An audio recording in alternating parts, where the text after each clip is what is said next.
eu sou apaixonado pelo Maguila, acompanhei toda a trajetória dele. Estou muito triste com a partida dele, mas foi um grande lutador, né, um guerreiro e um personagem importante, né, da cultura brasileira aí nos últimos anos. Eu nunca vou me esquecer dos comentários do Maguila no Aqui Agora. Eu desafio qualquer economista neoliberal a comentar a economia melhor que o Maguila. É verdade, ele tinha um quadro de economia popular, né? Que terminava Sim, fazendo assim. Poxa, e o povo, ele fazia isso. Isso mesmo. É verdade, bem lembrado, Daniel, bem lembrado. Bem Deixa eu lembrado. colocar o vídeo que viralizou esses dias, gente, rapidinho. Por favor. O homossexualismo é uma doença ou é uma coisa normal que depois... Como é que você vê isso? Então, para mim, esse negócio de homossexualismo é para quem sabe ler, que inventou esse nome científico. Eu não tenho estudo para...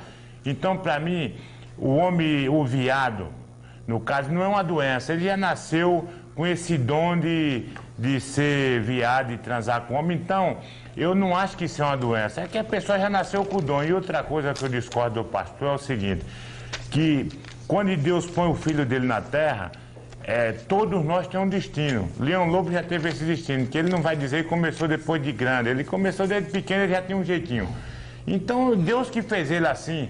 Então, a gente não pode ser contra. Eu não sou contra ao Leão Lobo nem a nenhum. Agora, um pai sereno e tranquilo, uma mãe serena e tranquila, não vai ensinar a sua filha a ter preconceito contra o homossexual. Se ela vê um homem beijando outro homem e tiver um pai e uma mãe que são serenos, ela jamais ficará chocada. Bom, a sua opinião, Maguila, o que você falaria para sua filha? Se ela perguntasse. Eu, sinceramente, se eu tenho um filho de 5 anos, se eu ver um homem beijando o outro e ele vir me perguntar, pai, o que é isso, um homem beijando o outro? Eu digo, todos dois é viado. Vou embora. E são. Tá certo. Tá certo. O que eu vou fazer? Eu não posso... E se ele falar o que é viado, pai? O que é viado? Eu digo, é quando dois homens se beijam com um homem, é todos dois viados. Homem que gosta de homem. Eles querem beijar? Saudável, né? Muito bem. 500%, que vice é... Pois é, né? O simples e direto, né? E o Leão Lobo lá no programa da Universal, né? Da Rede Record, que coisa.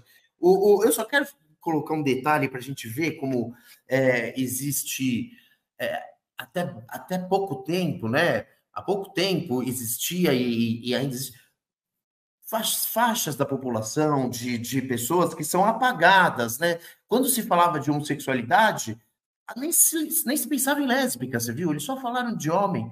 Eram invisíveis nessa época as lésbicas, que de lá terem direitos. Os transexuais também eram invisíveis. Passaram a ter algum tipo de representatividade junto com esse ganho de representatividade, pelo menos de aparecerem, da gente ter que reconhecer a existência deles, como também na década de 90 nem se reconhecia das lésbicas.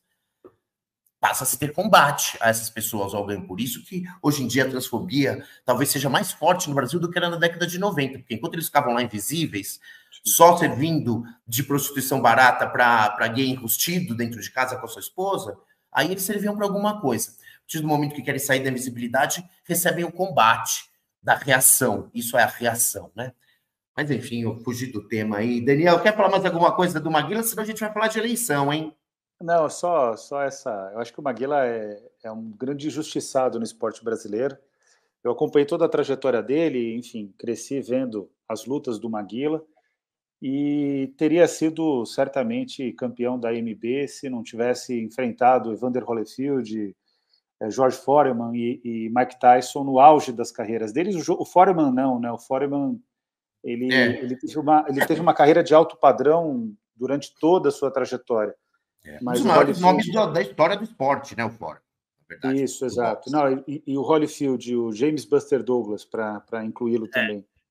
E o Mike Tyson, na minha opinião, ele é uma espécie de Ronaldinho Gaúcho, né? Um grande boxeador, mas de carreira muito curta no auge, né?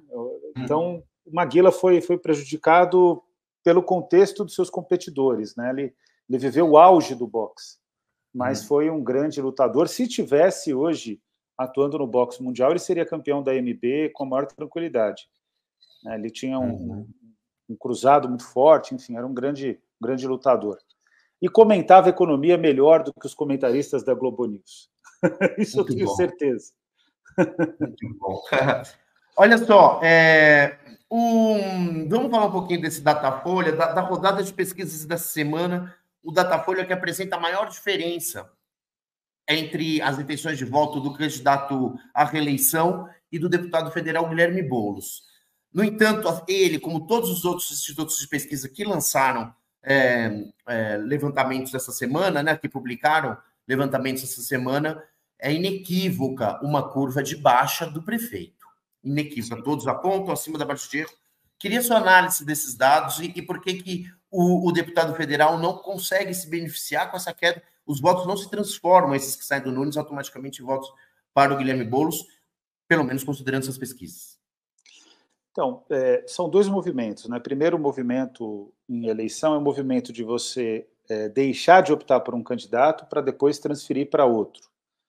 A dúvida concreta, a gente está, na prática, 3 dias da eleição, é sexta, sábado, domingo. Né? Quinta-feira já é um dia que praticamente está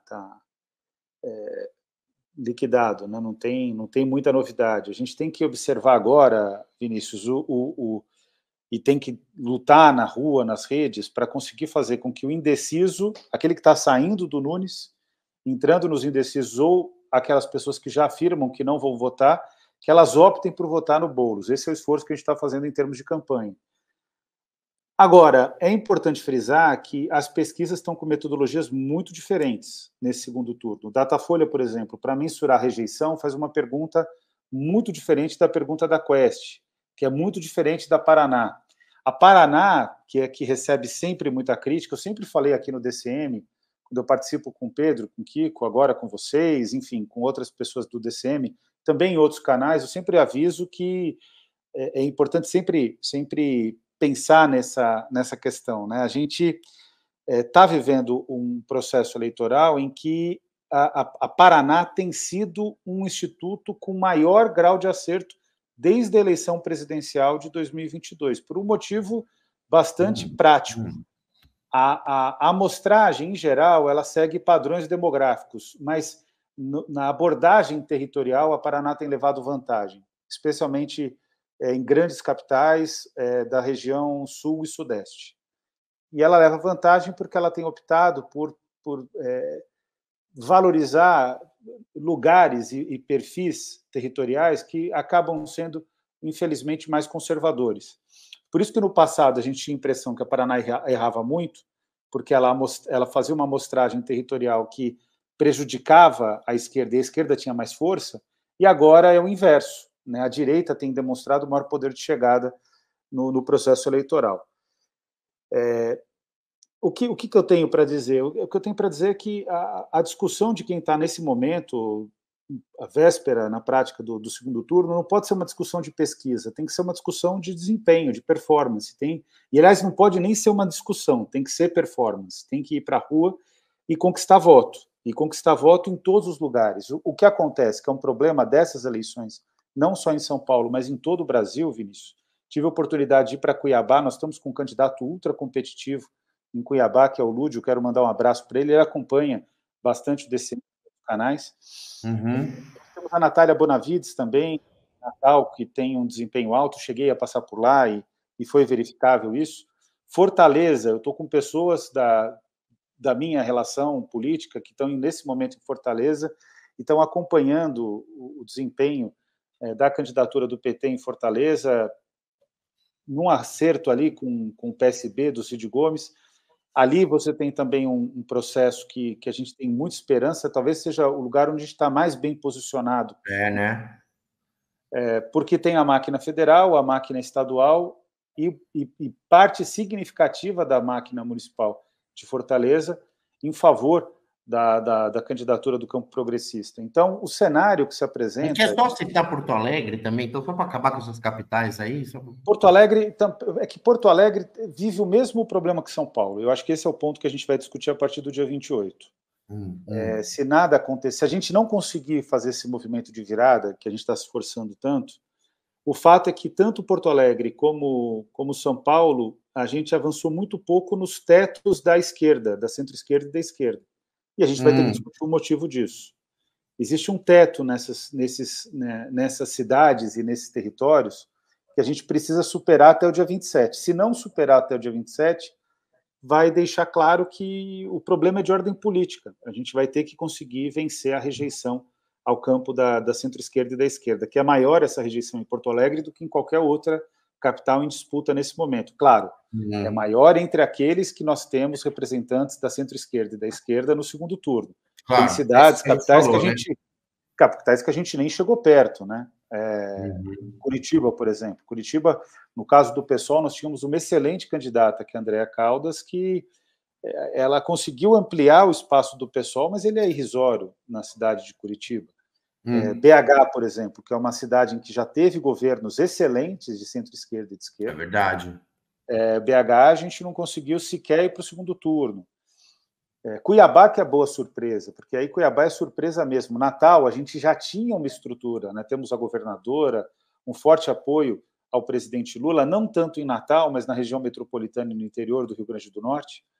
Mas ali a gente tem uma surpresa que não é tão surpreendente quanto Cuiabá.